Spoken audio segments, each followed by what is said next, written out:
Gary, a great day for the club yesterday as we played a rare Sunday home game in front of a big crowd and came from behind to defeat the Magpies for our 6th win in a row. I guess it's more of a case of perhaps saying congratulations this week to you and the boys.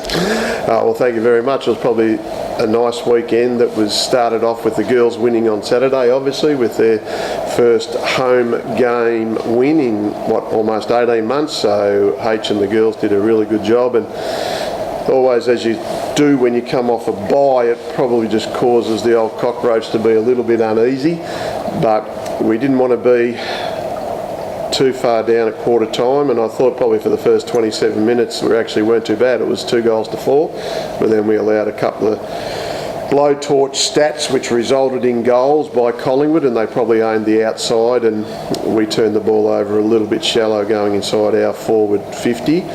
But once we got our balance right around the stoppages, I thought they, in Dacos and Crocker, were pretty important players for them, and they'd come in pretty good form. But I just felt the game started to shift a little bit our way once we got our stoppage structure right, and then we were able to build a bit of pressure. And even at half time, I felt reasonably calm about the fact that we'd built enough pressure to get back into the game.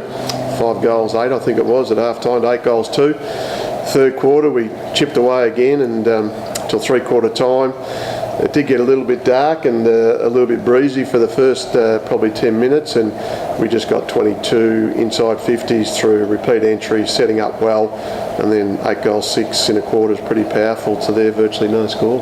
It does seem as if we are finishing off games really well so far this year. We had the Coburg game and then obviously the last 2 against Casey and Collingwood as well. That must be a pleasing aspect of how we're tracking at the moment in terms of maintaining the fitness, but also the belief mentally that we can stay in contests and finish off strong. Oh, there's no doubt about that, Sam. We should have come in pretty fresh anyway, because we did have the week off, and Collingwood had a really good win against Box Hill Hawks the previous week. So if you're using the bye correctly, and it's as much mentally as it is physically, but that's a credit to our conditioning staff here with Brett Robinson and the boys from ACE. So the players have really embraced that now, and for us to bring in Perry Lewis-Smith and also to Huey Johnson, who's been in really good form in the VAFA, every player that's come in has been able to fill his boots, so to speak, and we've had 38 players who have played so far this year. I think we played 44 for the whole of last year, and we've had 13 debutants this year already, and we had 12 for the whole of last year. So it says a bit about what the young players are bringing to the table, and that's exuberance, enthusiasm, and obviously there's a good vibe in when we kick a goal. All the boys tend to get around one another, which is important, and we've just got to ride this wave for as long as we can. We'll touch on Jared Blair. He played arguably his best game for the Borough. He's been building on this for a while, hasn't he? It must have been very pleasing for him, particularly to do it against his former club.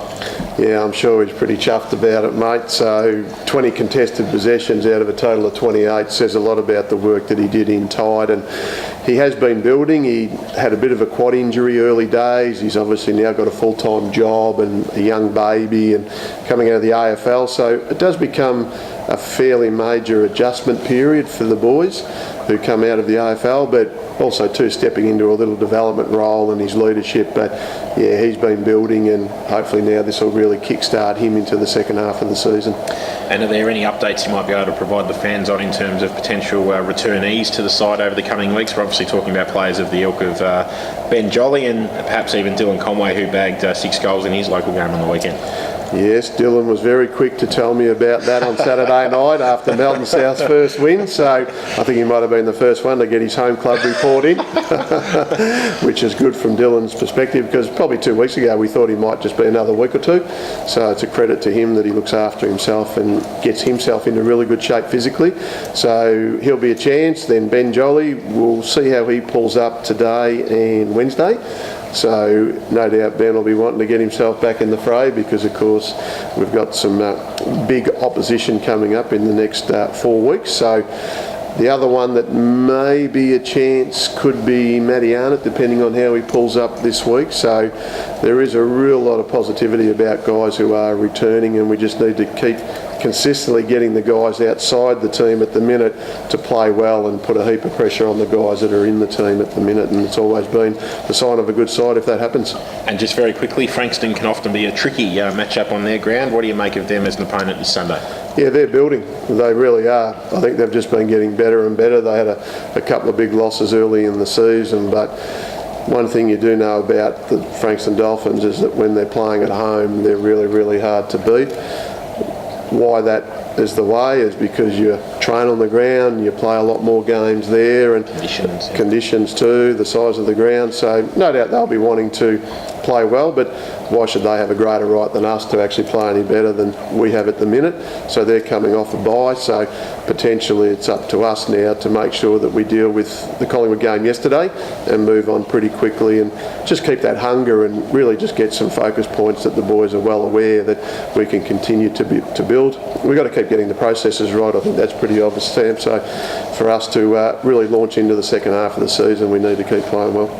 Well, Gary, thanks for the chat as always. Stay cool, stay dry, and we'll see you out at Frankston this weekend as we shoot for another win. Well, we finally got the coaches' jackets, mate, so I'm as sweet as a bun, as warm as toast.